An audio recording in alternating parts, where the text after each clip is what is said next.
Alright, hey, today we are talking about the ocean. And it just makes sense that we talk about the oceans after we talk about rivers and groundwater, because all rivers flow to the ocean. So, here we go. Starting off with just some really basic stuff here, we just have to talk about what we call studying the ocean, and it's called oceanography. And oceanography is really cool because it involves a bunch of different types of science. We're going to mainly be focusing on the geology and the chemistry, but there's also a lot of living things, so that's going to be some biology involved. And then also there's movement of the ocean, so some physics as well. From there, we're just talking about the different ocean basins. And you guys probably know that majority of our Earth is covered by ocean. Something like 71% is water. And when we talk about the ocean, we can't just say, hey, yeah, let's just go to the ocean or it's in the ocean. We have to be more specific. So we break the ocean into 4 major ocean basins. And starting with the largest, moving to the smallest, we have the Pacific Ocean.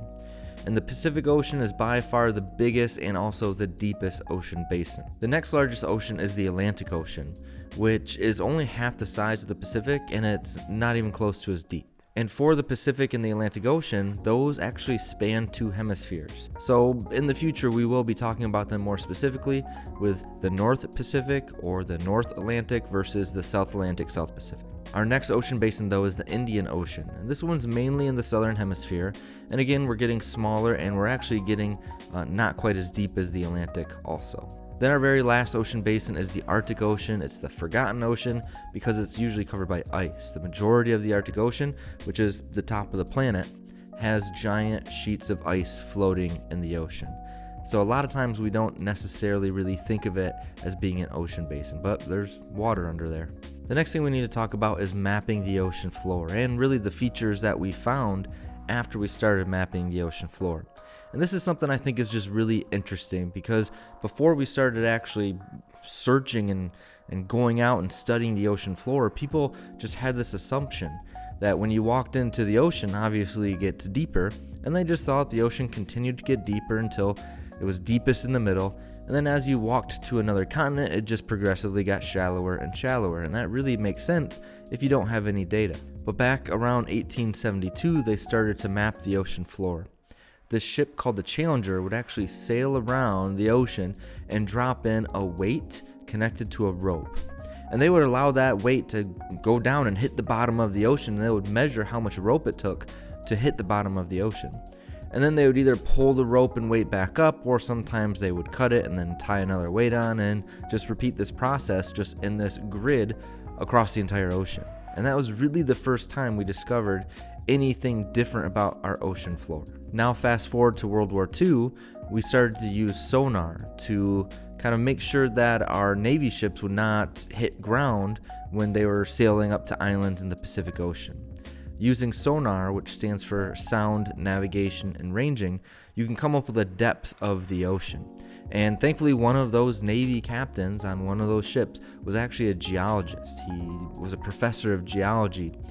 And so he was curious when he was sailing around the Pacific Ocean about the ocean floor. So he left his sonar on all the time. And he started to produce a map of the ocean floor, the first modern day map of the ocean floor using sonar.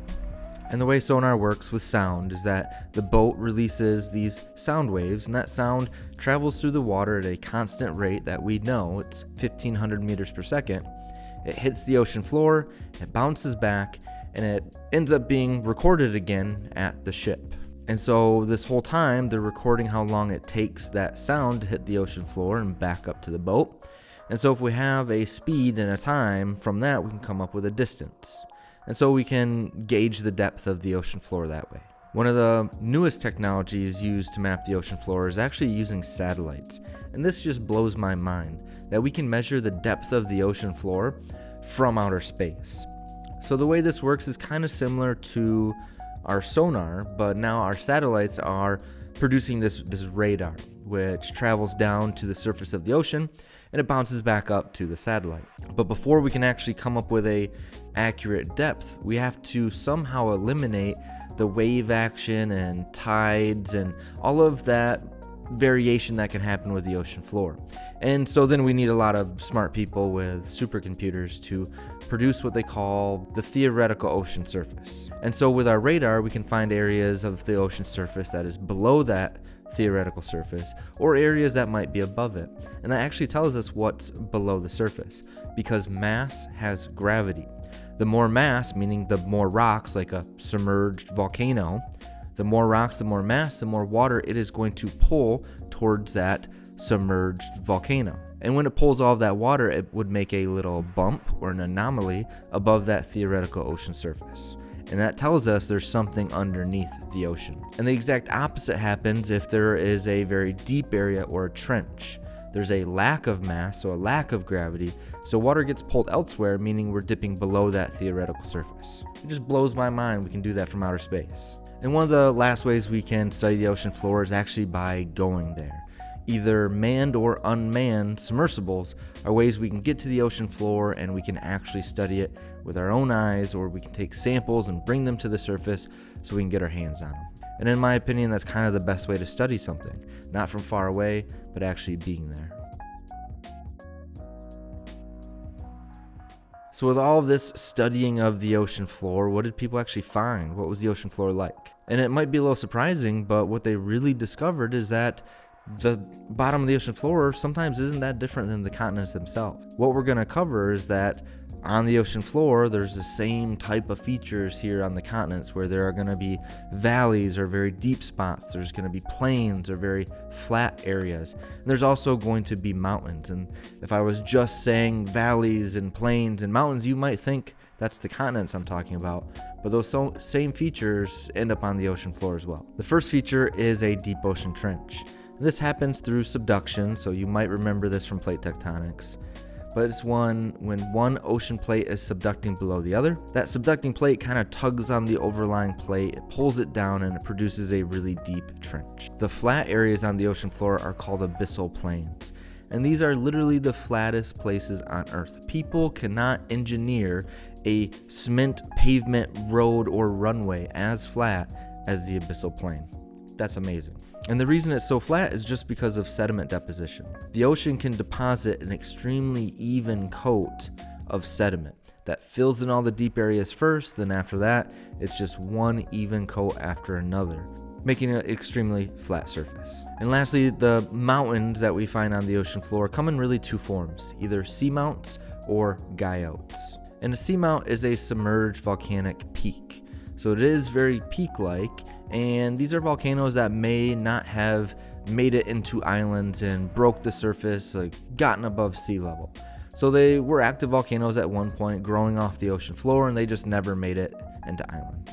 A guyot, on the other hand, was once a volcanic island. It was above sea level. And just over time, and because of erosion, that island was really just kind of chopped off by wave action. And that paired with just some compressional forces and contracting of cooling magma and rocks, it sunk below sea level. And so these would be kind of plateaus, these flat top peaks that are on the ocean floor. And one of the last things we need to talk about with the ocean floor are just some of the resources we've discovered were down there, starting with oil and natural gas.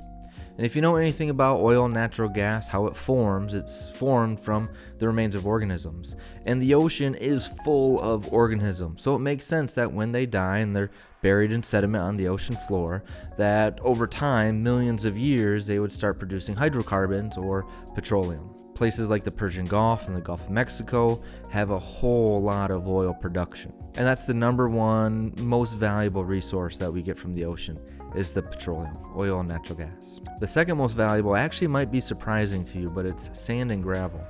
We almost take sand and gravel for granted around here just because Michigan is full of it. We have sand everywhere. We have dunes, we have Lake Michigan, we have beaches. We take sand and gravel for granted because of our glaciers. The glaciers eroded all of the sediment from Canada and it dropped it right here in Michigan when it melted.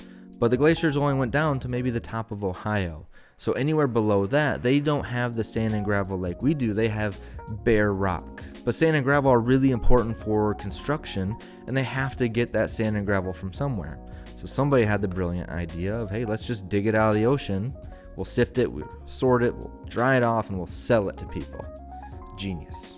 There's two other types of resources we have to talk about on the ocean floor, and neither of them are really valuable at the moment, but they may become more valuable in the future. The first one are gas hydrides, and gas hydrides, it's this waxy material and sediment layers. Really, it's produced by bacteria.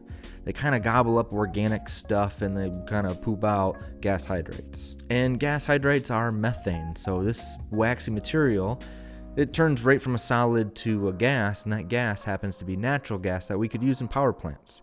The problem is getting it from the ocean floor and transporting it to those power plants. Gas hydrides very easily turn from a solid to a gas.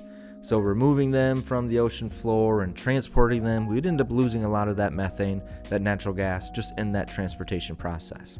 So right now they're not very valuable, but in the future, they might be. You may have to write this one down in your notes, but we can't forget about manganese nodules.